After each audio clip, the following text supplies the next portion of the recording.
Hello, human. Do you know that the thoughts you have in your head directly create your reality? Well, it's true, they do. You might think that the life you live is the result of external forces like your arsehole of a boss, your unsupportive family, or the crappy economy. But while those things do play their part, they're not the main architects of your life. You are. You look around and see a life you don't want and feel like you're a victim to poor luck. But what you don't realise is that you have been, are currently, and always will be the one who's creating your own experience.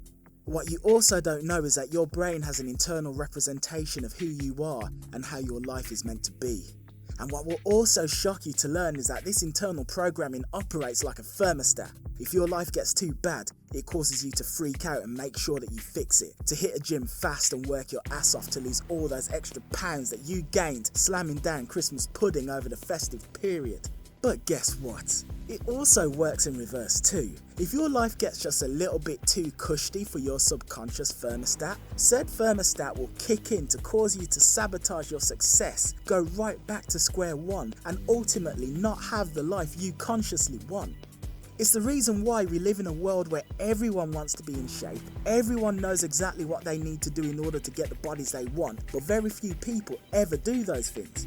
It's why some people can't help but sabotage relationships with partners that they know are perfect for them and keep going back to arseholes who treat them terribly. It's also why people work jobs they hate, spending years complaining to their friends and family without ever leaving. It's why growing numbers live lonely lives of quiet desperation, isolated from the opposite sex and devoid of all physical intimacy.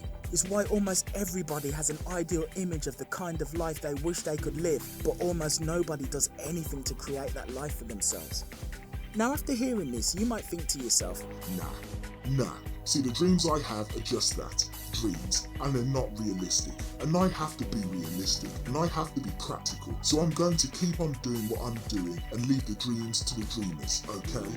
Now you can say that to yourself till the cows come home, and I'm sure you'll derive a certain superior pleasure from it too. But just realise that the very act of your trying to justify persisting in unhappiness is a consequence of this ugly subconscious programming of yours extending its venomous tentacles into your life. No matter what it is that you want, other people do have it. So if other people have it and you do want it, what's stopping you from trying to join them besides the fact that you've been programmed to believe that you're not worthy of what they have? Look at your life, human. Look at it good and realise that everything you don't like, barring any random horrific accidents you might have suffered, is there because you've not only allowed it but on a deep level have actually decided to have it there.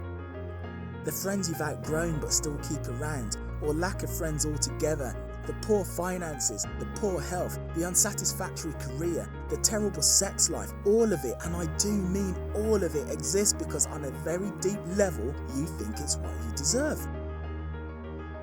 If you do what you've always done, you'll get what you've always got, and if you don't do something new, then you're going to doom yourself to a lifetime of unhappiness.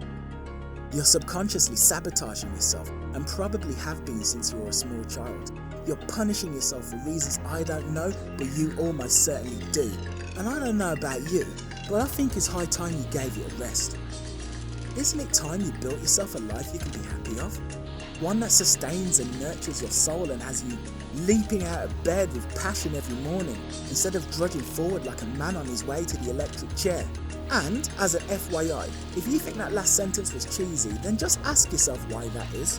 Why on earth would you think it's cheesy to want a life that's so amazing it makes your heart sing? Sounds like subconscious mental programming to me. If after listening to these words you think to yourself, "That little nigga, there's the truth," then check the episode description for resources on how to permanently eradicate the grim spectre of self-sabotage from your existence. Ciao for now, human.